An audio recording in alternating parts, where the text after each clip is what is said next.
अब आज हम बात करेंगे यूएस लाइसेंस के बारे में कि अगर आप इंडिया से यहाँ ट्रैवल हो रहे हो तो आपको लाइसेंस कैसे मिलता है, क्या प्रोसीजर है. So we will talk about this. So what is the first step? Airplane का लाइसेंस या कार ड्राइविंग का लाइसेंस? First driving licence. हाँ. सो आई थिंक तुम ऑलरेडी जा चुकी हो, आज एग्ज़ाम दे के आई हो. और मैं पास भी हुई हूँ. हाँ, और पास भी हुई हो, वो भी अच्छे मार्क्स हैं. So you should share the experience that कैसे प्रिपेयर की, क्या की, कहाँ विजिट की, कैसे शेड्यूल की अपॉइंटमेंट, और अभी पहला स्टेप पार की हो. सो अभी तुम्हें लर्निंग मिला है एंड उसके बाद फिर से रोड टेस्ट अपॉइंटमेंट शेड्यूल करना पड़ेगा. सो अगर आप यहाँ आते हैं तो आप गूगल पे सर्च करेंगे तो अपना नियर बाय द लोकेशन आपको अपॉइंटमेंट बुक करना होता है. First step. या सो पहला स्टेप है कि आप किस स्टेट में आते हो, उस स्टेट की ड्राइविंग होती है DMV, that is driving motor vehicle. So आप डीएमवी के साइट पे जाके अपॉइंटमेंट बुक करो एंड यू उसके जितने भी लोकेशन हैं कहीं पे भी जाके कर सकते हो. नॉट मैंडेटरी कि नियर बाई जाओ. ये होता है कि नियर बाई जाना चाहिए बट मैंडेटरी नहीं है.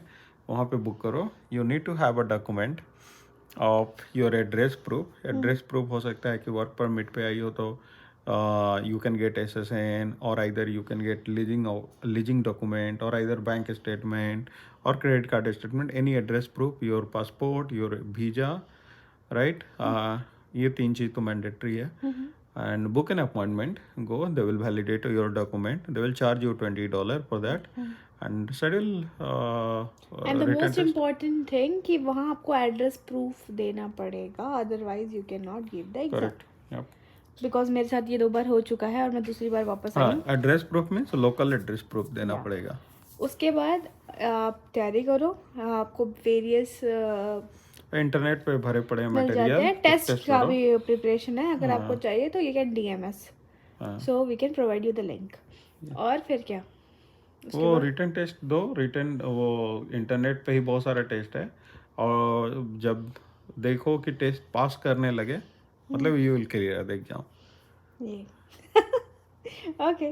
उसके बाद फिर ड्राइविंग टेस्ट के लिए हम यहाँ पे अपना लर्निंग जब एक फिर बार मिल लर्निंग जाए. लेने के बाद खुद से प्रैक्टिस करो या तो सीखने जाओ. Here the charges is too high No. for the road training, and if you already know how to do that, then go and take enterprise or some other. नहीं, बट बेसिक थिंग कि अगर आप India से आए हो तो आपका 6 month तक आपका स्टेट का ड्राइविंग लाइसेंस वैलिड होता है. हाँ. तो आप जाके किसी से कार रेंट करके और आप सीख सकते हो. Correct. Yup.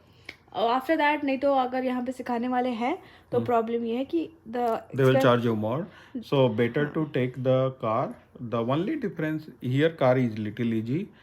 The no gear, it's automatic. एक ही पैर से चलाना है, वो gas and break.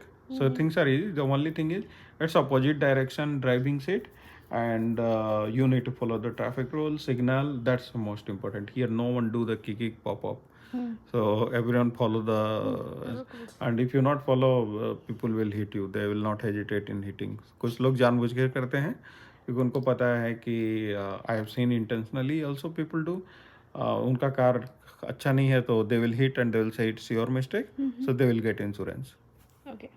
So this is the thing. और हम ड्राइविंग टेस्ट के लिए जाएंगे तो अपना एक्सपीरियंस शेयर करेंगे. अभी तो हम रिटन टेस्ट के बाद आए हैं. तो Congratulations. Thank you. Celebrations.